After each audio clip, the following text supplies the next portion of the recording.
Inilagak sa Campo Aguinaldo ang labi ng isa sa mga biktima ng nahulog na pampasaherong bus na si David Sikam.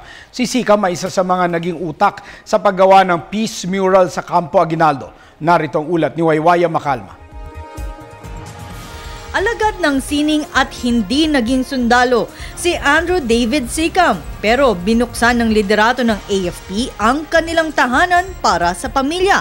Sa Campo Aguinaldo, nakaburol ang mga labi ni Sikam hanggang siya ay ilibing ayon sa pamilya. Si David Sikam ang isa sa mga naging utak sa paggawa ng peace mural sa buong bakod ng Campo Aguinaldo. Kaya naman, ito ang kanilang paraan para pasalamatan at sa ginawa niya sa AFP.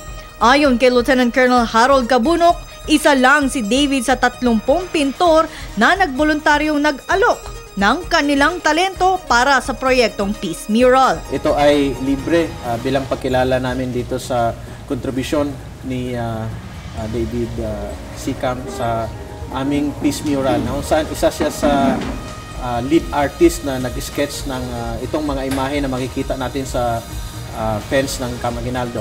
Hindi naman inakala ni Aling Feli Sikam ang nangyari sa kanyang pamangkin na si David. Pero muli niyang inalala kung gaano kabait at mahalin niya ang kanyang pamilya. We never see him frowning or with a sad face because he's always smiling.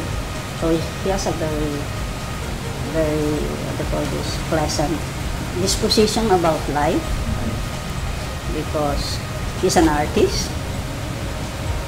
very firm when he talks.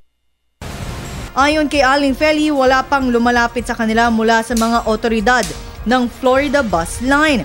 Pero anya, wala man silang matanggap na tulong ay hindi pa rin maibabalik ang nawala sa kanila. Justice must prevail.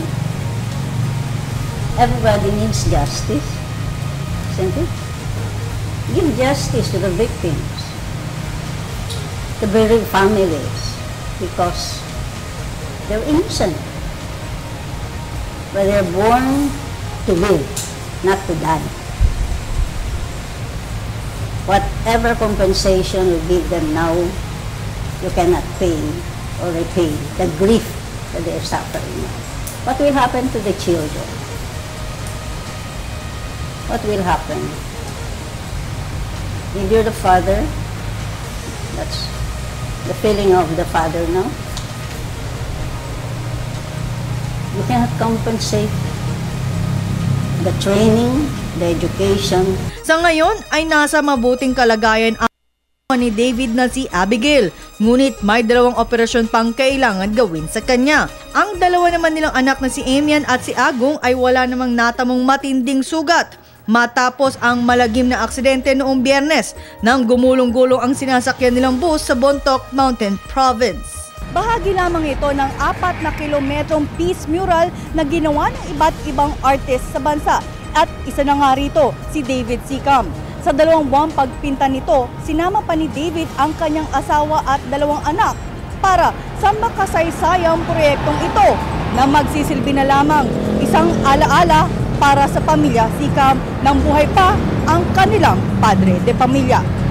Para sa telebisyon ng Bayan, Waywaya Macalma.